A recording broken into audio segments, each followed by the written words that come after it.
David. Hi, Jen. How are you? I'm good. You said it's Wednesday, and I realized I'm not wearing a show shirt. We should be wearing show shirts on Wednesday, right? Yeah. But, I should start doing theme weeks, I yes, think. Yeah. I hope that the Annal Nathan watch over my shoulder makes up for the fact that I'm not wearing a show shirt. Yeah, the Annal Nathan over your shoulder and the Power Ranger. Oh my God, Power Rangers musical. Yeah, great idea. Yeah, there is one. It was one of those arena shows like that they toured at like all of the different coliseums, like the Ninja Turtles thing. Yes, like the Sherry Renee Scott Ninja Turtles one. YouTube that. Go YouTube that. Yeah. Oh, I love that video. Yeah, it's wild.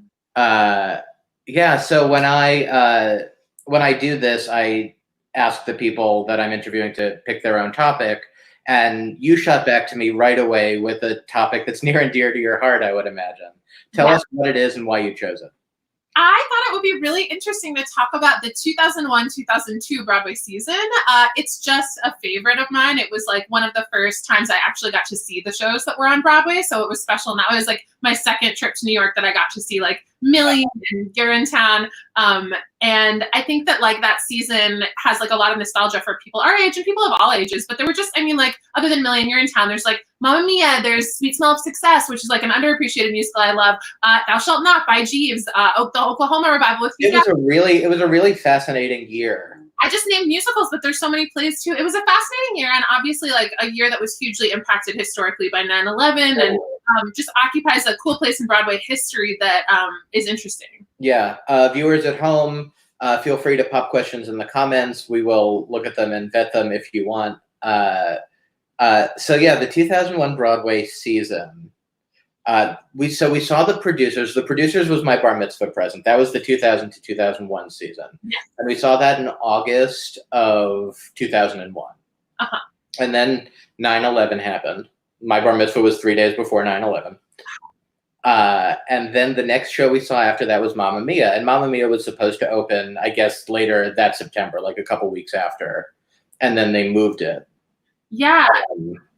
And I remember we did standing room for Mamma Mia the Friday after Thanksgiving, which is always my favorite matinee to go to, the Friday after Thanksgiving, just since memory.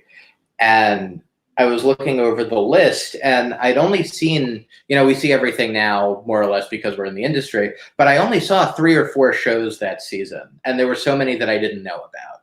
Yeah. So tell us about it. Tell us about the season. Well, first of all, I love that you saw producers as your bar mitzvah present. I think in, remembering that time and the way that the New York City and Broadway were affected, we all remember the immediate effect on Broadway and that shows didn't happen for a couple days. And, when they came back and people trying to like restart the city. But actually like the season was also affected by, there were just a lot of shows that, in the middle of rehearsal or in the middle of previews lost that week. And so a lot of shows delayed their openings, like, Urinetown, Mamma Mia, like you mentioned. There was certainly like an impact on the season in like, 20 different complicated ways. And like, as you and I kind of talked about, like Mamma Mia, the success of shows like that, like people like they needed 42nd Street during the Depression, the shows that took off had a lot of joy and a lot of, picking people up as they needed to be at that time. Totally. And it was fascinating, the dichotomy between like a show like Mamma Mia, which is just unabashed joy and a party atmosphere, versus a show like Urinetown, which is a dark satire on the government. Yeah. It was fascinating that season could hold those two things immediately after 9/11 and the response. That's like another really good point. And also like similar to, the 30s where you need 42nd Street, but you also need like, the Of the Icings and the rock. And the fact that like theater wants to be like the escape and it also wants to be the commentary. It's fascinating. And certainly like, a big part of why I love this season is the Hunter and Sutton Foster of it all. But when at like Millie and Urinetown, and they both were so special and succeeded on 2 of my, favorite actors. It was a great season, It was.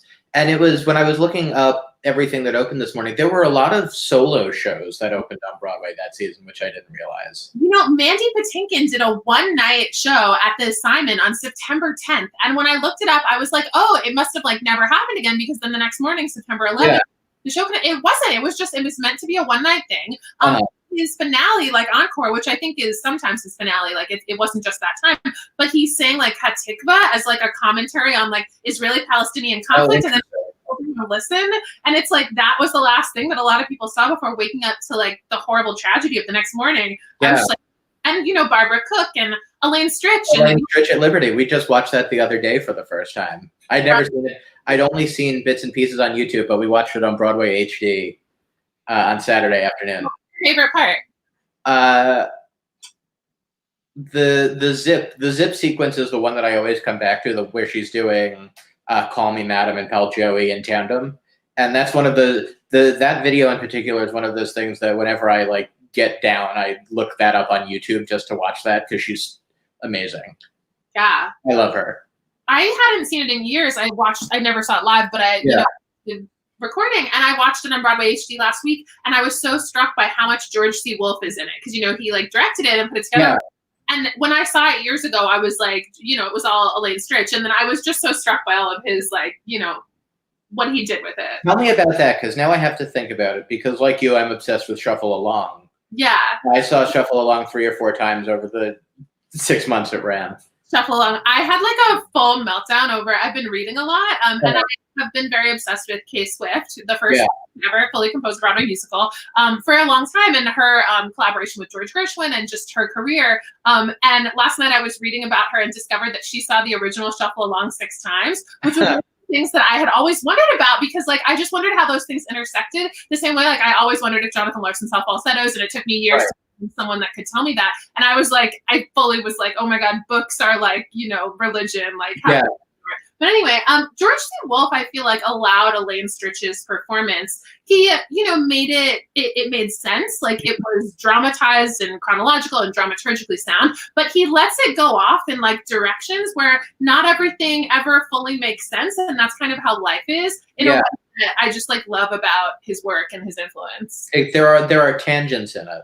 Mm-hmm. And if you saw a show like Shuffle Along, there are tangents in a show like Shuffle Along. Yeah, because life isn't that like, smooth plot. Life is more complicated, and he really lets that shine through in Elaine Stritch at Liberty. Yeah. But there was also like B. Arthur, Just Between Friends. Yes, B. Arthur. Talk about like, did you see any of the plays that season, or what? Did I see any of the plays that season? Hang on, I'm gonna pull this up because I had it up and then I closed it up, and I'm gonna pull it up. The first thing I can think of is I had Renee Taylor on yesterday. And my mom and I saw her show with her husband, Joe Bologna, If You Ever Leave Me, I'm Going With You, which was at the Court that season. And I think that might be the only one of the plays that I've seen that I saw that year. What was that play like? It was the story of their romance. This is funny. It was the story of their romance. It was the two of them. And it was just watching 2 old pros really go through it. Mm-hmm. And it was really nice. I don't think it ran very long. Yeah, it was a tough season, mostly because of, people were not coming to New York as tourists this season. And certainly a lot of shows were affected by that. There were shows that did great, but there was also a lot of shows, I think, that would have had more of an audience, Yeah, all right. So this is going to be really funny. I saw 3 plays that season. My favorite is The Graduate. One of my all-time favorites is The Graduate, actually. Yeah. And it was the original cast, which was Kathleen Turner, Alicia Silverstone, and Jason Biggs. Mm-hmm. And I don't know, I remember waiting at the stage door. It was the first time I ever waited at a stage door. And Jason Biggs came out and signed autographs for everybody, and that made me really happy. I have a poster somewhere with Jason Biggs' autograph on it from The Graduate. I'm so jealous you got to see that. I worked with Jason Biggs like right after I graduated college. Like I was Michael Gregg's assistant on a play that Jason Biggs was. And he was like the nicest human being ever. And like I remember he went to see Title of Show, because obviously I just worked on that and was talking about it all the time. Yeah. He and his wife were like so kind to me about Title of Show. Like he truly couldn't have been a nicer person. And I always wished I saw The Graduate. Like that was a time machine wish list show for me. Yeah, no, I really liked that play. Probably not the world's greatest theatrical adaptation of the movie, but for some reason I just have a really soft spot for it. Yeah. We also saw, so this is getting into the territory of my favorite joke, and my parents are watching this and they're going to yell at me after I tell it, but my favorite joke is that my parents are, we have a kitty in my lap. Hi, Kitty.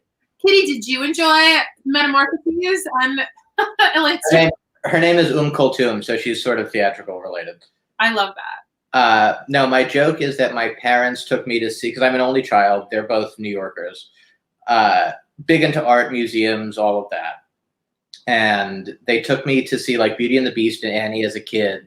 And then my joke is that they got tired of all the kiddie stuff, so they started taking me to see like the real hard-hitting theater. So that season we saw Hedda Gabler with Kate Burton.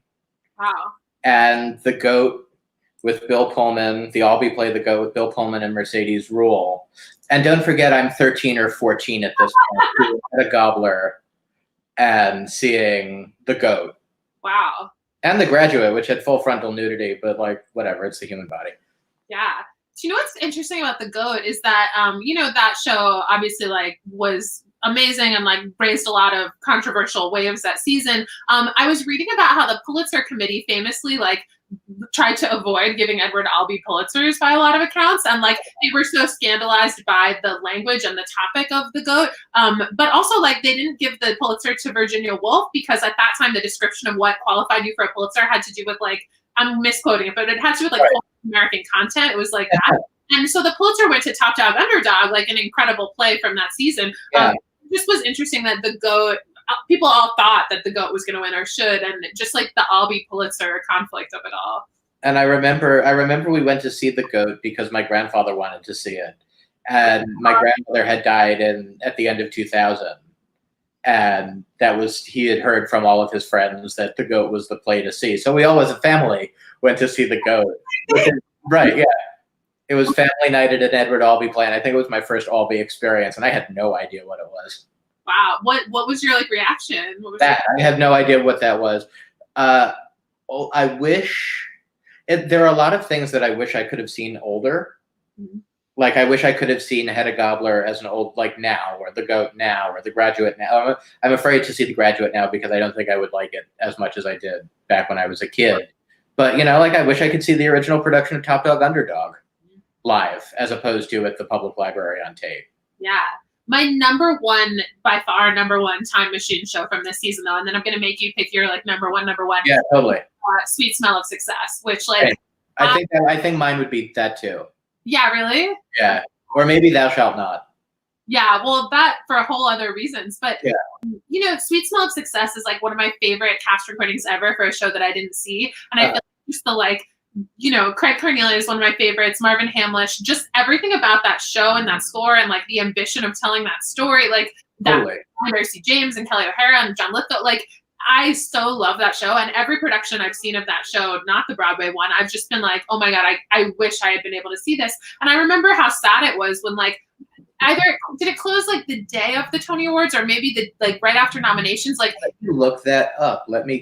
I remember just it being one of those shows that it was really sad that it either like didn't win or it was like. It was June 15th, 2002, which strikes me as either the week after or the day of. I think it was like the day of. And I remember just being so sad for them, even though I didn't even know the show that well at that point. And then discovering it and being like, oh, this is one of those like real hidden gems of musical theater. Yeah.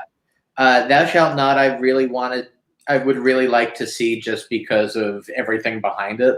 Yeah. It was Susan Stroman. It was Harry Connick Jr. It was Norbert Leo Butz. Yeah. Craig Bierko, yeah. Well, the thing about Thou Shalt Not, first of all, I think like, Harry Connick Jr. wrote the score, which like we all are like, the Sarah Bareilles of it all, but like, this was happening. Like Paul Simon had just written The Cape Man. Harry Connick Jr. was writing about it. Like, that shift had started to really happen more fully in the late 90s, early 2000s. But Thou Shalt Not started out as like, I think when Mike Ockrent was running a studio, it came to him as an idea. It somehow passed to Stroman. And it is so like, it's a wild idea for a musical. Yeah. I don't know if we even should try to summarize what it is, but Norbert Leo Butz like being murdered and then singing the Tugboat song is something I wish I could have seen. It's a musical version of Therese Raquin. That's all anybody needs to know. Set in New Orleans. It's a New Orleans jazz musical of Therese Raquin.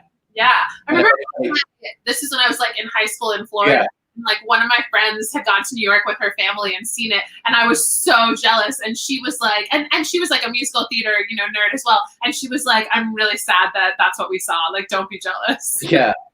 A question from a fan. Have we seen The Lion King? Yeah, I saw The Lion King. I have seen The Lion King. And The Lion King was, that was right. Season. When you talk about other shows that didn't open this season but that were running, certainly like obviously The Lion King, Phantom, Chicago, but also like 42nd Street had just opened the previous season. I love 42nd Street. I love that revival. Although Kate Levering left and went to Thou Shalt Not. So I know. You can whatever. Yeah. That revival of 42nd Street is the one that's on Broadway HD now, except it was taped in London last year. Oh yeah. I mean, my first trip to New York ever, I got to see that 42nd Street revival right when it opened, and it blew my mind. Like, it was I know. I read your story that you were like running down the aisle. You ran from the TKTS booth to the Ford Center. We ran because Adam Pascal was out of Aida, and we got like a refund because I was crying so hard, even though he wasn't above the title. And then we saw 42nd Street. But I digress. So anybody, if you want a refund, just cry really hard. I don't know if that still works, but for me. The revivals of that season, musical revivals, were the Oklahoma at the Gershwin and the Into the Woods at the Broadhurst. Which I saw both of. Really? Oh my God, yes! I know. I saw that Oklahoma. That theater is massive, and I don't remember anything about either of those productions, except Into the Woods. The set was these 3 gigantic books. It was like the children's books that the characters come from, and they opened them up, and the characters went in and out from the books, and that's the only thing I remember. I think like that cast was so incredible. Like, it was, John McMartin and Vanessa Williams, and it was just like that cast was so great of Into the Woods. How did you? I want to change the subject and ask you some questions about producing. Please. How do you get into producing? I feel like producing is one of those things where lots of people come into it from all different arenas. Like, a lot of people come up as company managers or general managers. A lot of people, come from other fields. Essentially, I was always like, I just want to be part of like making musicals happen, and like intersection of theater history and underappreciated musicals and new musicals. For me, like the first, commercial producing, production I ever did was Chill, because I, waited all those years of building up both knowledge and like contacts in the theater industry, and having like the, perfect moment where one of Joe Iconis, my, frequent collaborator, where one of his shows could have that kind of opportunity, to kind of have that, all come together was something that I knew I was aiming at. But at the same time, like, producing means all kind of things. Like, a lot of what I do at 54 Below as like creative and programming director is producing. There's a lot of ways to look at producing. Yeah. One of the things beyond Be More Chill and Broadway Bounty Hunter, which is nicely represented right behind you. When is that album coming out, by the way? Very soon. There might be an announcement very soon. Is there going to be a surprise Broadway Bounty Hunter album release? There'll be an announcement soon. That's all. Nice. This is some Love and Hate Nation art by Bailey Ford, which was like, let's produce 3 musicals in 1 year. Crazy. Yeah. Very much the opposite of what's going on right now, which is like not nothing. I've been writing my book a lot, but last year was a lot of producing. Yeah, and you also did the Jonathan Larson Project last year. And for those watching, Jonathan Larson Project is going to be aired. Their archival tape is going to be aired on 54 Below's YouTube channel tomorrow at 6:30 p.m. Eastern. Right before that, at 5 o'clock, we'll have the entire cast here for a conversation. Lauren, Andy, Nick, Krista, and George. I'm so excited to watch you and see what you ask them. That was obviously so special, the Jonathan Larson Project, but I don't know that all 5 of them have been in a Zoom or in the same room in like a year. Like, it's been a long time. I don't think they have, because during the scheduling emails that we've been sending back and forth, they're all very excited to see each other. Yeah. Small groups of that group have been together, but like, as I was telling you, I'm so excited for people to see it, and also to see Adam Chandler Barat was our special guest at the archival, taping we did. So this song that like obviously is not on the Larson Project album and that nobody's heard, and it's such a special song. Like, I should probably post tomorrow. I'll post like the context for it, because in the stream and in the concert it wasn't given context, but it was in the program. But the real life Michael Matt O'Grady, who Tick Tick Boom is a lot about Jonathan's friendship with him. Jonathan wrote a song for Matt's dad when he retired, and he grew up with Matt's dad. It was like his honorary dad. So Adam sang that song, which like Jonathan sang for Matt's dad at his retirement party. It wasn't like a song from a show or a cabaret. Right. It's a really cool thing that people will get to see tomorrow night. Yay. How did you pick the songs? How did you pick the set list for the Jonathan Larson Project? Because that seems like a very daunting undertaking. Yeah, I went to the Library of Congress a lot of times over the course of like 3 years to make sure that I like listened to absolutely everything that they had in the collection. And there's like hundreds of hours of tape of like demos and workshops and stuff that Jonathan was like pounding out in his apartment that was half finished. And I really wanted to listen to absolutely everything to get an idea of like what would make sense as like basically the song cycle that he never got to create but would have, like his songs for new, his Closer Than Ever, and use that as like a guidepost to be like what songs would have crafted his perspective, and like to include political songs and songs that he was writing in different genres, and just really encompass him as like a young new musical theater writer of that time. So yeah, I listened to everything, and then I kind of just fit it together like a puzzle. Also really cool though is that there's a song that was recorded but we weren't able to include on the album for various reasons, and that will be in the live stream tomorrow night as well. Ooh, what song is that? Yeah, it's this song called Riff, which was the only song in the Jonathan Larson Project that Jonathan did not write the lyrics to, because what he did with Riff was he created a song based on like philosophies of different people, from like Salinger to like, you know, MLK. It's like all these philosophers in counterpoint that basically some of them he agrees with and some he doesn't. It's this really cool song, but there's a lot of quotes in it. So it was, you know, we couldn't include it on the album, but it'll be in the live stream. It's a really cool song. Oh, cool. What, did you go into that project with the idea of I'm going to turn this into a show, or did you just go into it for the research purposes of I want to hear Jonathan Larson's music that no one knows and maybe do something with it? It started out as definitely as a like I want to do this as a live concert, but the way it was really born was that when Tick Tick Boom was at Encores, I was part of the artist board that was there for a while, first under Janine Tesori and then under Michael Friedman. We got to create these lobby projects where in the lobby before the show we would do these 30-minute presentations of something that complemented the production. And I did this unsung Jonathan Larson concert, which was like 5 songs. And actually, Nick was in it, but he sang Valentine's Day. He didn't, you know, Andy ended up singing the concert, and Joe sang One of These Days, which Nick ended up singing in Lars Project. Alicia Umphrey and Taylor Trench and Annelle Nathan. You know, fleshed it out. And it was 5 songs. But at that point, I started talking more to the family and Julie Larson, Jonathan's sister, who's like the most incredible angel on earth and my just like great friend now. But I started talking to them about the idea of like putting it into a full evening. And at that point, I kind of got their blessing to start going to the library and seeing what made sense. That's awesome. Yeah. Annelle Nathan, who's right behind you and was in that concert, was also in Thoroughly Modern Millie. Yes! As you know. Full circle. Managed to get this whole thing full circle. Yeah. Looking at the world today. What looking at the world today, not the exact world today, but what do you think, and this is a question that I'm asking a lot of producers, creative people, what do you think it's going to take for Broadway to get back on track after this? Do you say, because it's not going to be a cut and dry, okay, everything's reopened now. Totally. You know, it's truly unprecedented. Like when we're all talking about this, like we're living through such tragic and like insane history.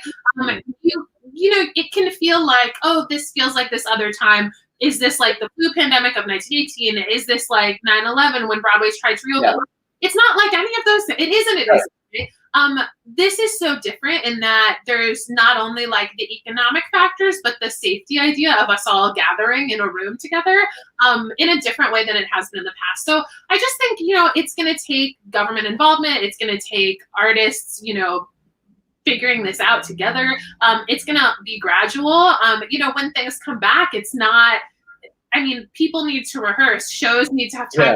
Tickets, like the way that our industry works, it's just going to have to be like a gradual build, and it's going to be, you know, hard. It's just going to be hard. Yeah. Do you think we're going to see an influx of like classics shows like Mamma Mia coming back and Chorus Line and Les Mis and all of those things that they know will draw people in? Or do you think we're going to continue in the trajectory of more daring, the same daring new content that is currently being produced? I actually think what's weird is we all know this, but like it takes so much time for a musical to like raise its capital and get developed and like make like that it's not going to be like, oh, the next season we'll just have all you know, enjoyment, because it takes time for those things to happen. But actually, this is so weird, but a couple weeks before this all happened and before the shutdown, I was talking to a friend who was like interviewing me for a thesis project she was doing for college, and she was like, what would it take to get more original musicals on Broadway?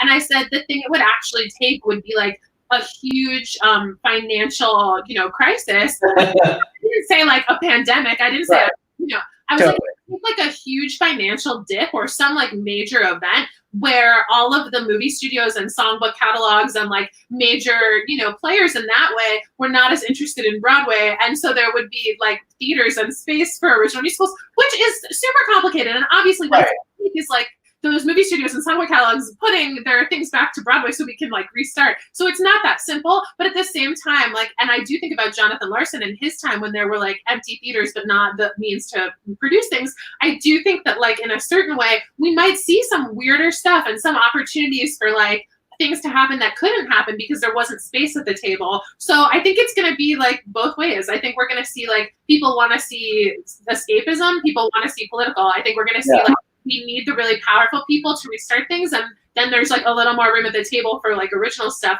But this is all like conjecture and hopefulness. Right. God knows what will actually happen. But we need the Urintowns and the Mamma Mias, is what you're saying, just to tie this all up before we say goodbye. Yeah. What do you think? I don't know. I really don't know. I don't know what it's going to look like. I do think I'm jonesing for a Mamma Mia revival. I think that is the kind of. I do think that's the kind of escapism that will get audiences back. Yeah. But I read all of these things about like, well, Phantom's in trouble. Phantom won't be in trouble. Phantom will be fine. People will come to New York to see Phantom of the Opera. Well, the point that those articles are making, which I find really interesting, is that the audiences that will come back are going to be more local for a while. Yeah. The fact that like the reason that a Phantom might be in trouble, which I agree with you, it's probably gonna be fine, is that the tourist audience will not be there. So that actually might also be a reason why we see different content than we would otherwise. Yeah, I just want I want Mrs. Doubtfire to come back. I want everything that was, with the exception. I even want Hangman and Virginia Woolf to come back eventually, but I want this season to be able to restart as best as it can. It's so scary because it really is the lost season. I mean, the first reaction, the day that everything was shutting down, like my first thought was for Unknown Soldier and like, all the shows that Endlings and like the off-Broadway shows that either will never get to happen in the way that 5 years from now we could see like Otherworld happen at Bucks County and it's like the exact perfect time for it. Or that could happen 2 years from now, like who knows? Right. The fact that like those shows were shut down in a way that like Phantom isn't is like the lost season. Those shows are lost, and hopefully not forever, but for a little while. On a happier note, what is the show that you're most looking forward to seeing once everything gets back up and running? I'm going on that. I'm really looking forward to seeing Annal Nathan and Sing Street at the Lyceum. What do way to tie it all in. Mrs. Doubtfire, I think. Yeah. I was looking forward to Hangman too. Yeah. I've seen that before, but Mrs. Doubtfire is number one on my list. Yeah, I love that. I'm excited to see that too. I also have been thinking about, I've spent so much time writing and researching that I'm like, what theater am I most excited to go to? Not obviously. So it's like, Yeah, for me, it's the Broadhurst. I'm excited to go. I love the Broadhurst. Love the Broadhurst. Into the Woods, 2002 Broadhurst. Yep, there we go. Yeah. Jen, thanks for your time. Thanks for doing that. Thank you for having me. I really appreciate it. All right, everybody, we will be back at 5 o'clock tomorrow afternoon, 5 o'clock Eastern, with Nick Blameyer, Lauren Marcus, Andy Miantis, Krista Rodriguez, and George Salazar to talk about the Jonathan Larson Project, which Jen directed and produced at 54 Below. Have a great day, everybody. Take care.